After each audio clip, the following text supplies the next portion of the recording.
বিষ্ণুপুর একটা গ্রামে একটা মেয়ে এবং তার ভাই পুকুরে মাছ ধরছিল। তখন একটা দুষ্ট ছেলে তাদের দিকে পাথর ছুঁড়ছিল যেন তাদের মাছগুলো পালিয়ে যায়।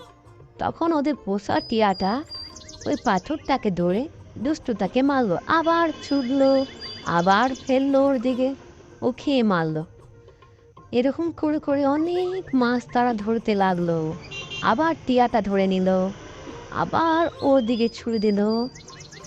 ওই দুষ্টু ছেলেরা চাইছিল ওরা যেন মাছ না ধরতে পারে, কারণ এটাই যে ওরা মাছ ধরে ফেললে ওদের আজকে বাড়িতে অনেক রান্না হয়ে যাবে, এদের আর কোনো কিছুই হবে না।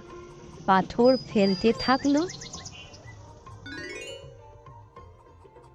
তারপর হলো মাছ ধরা পর ওরা চলে গেল। সাইকেল নিয়ে বাবাকে দেখতে পেল।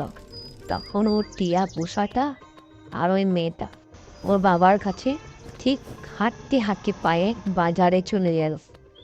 দেখাই যাক মেয়েটা কি বাজারে যেতে পারবে।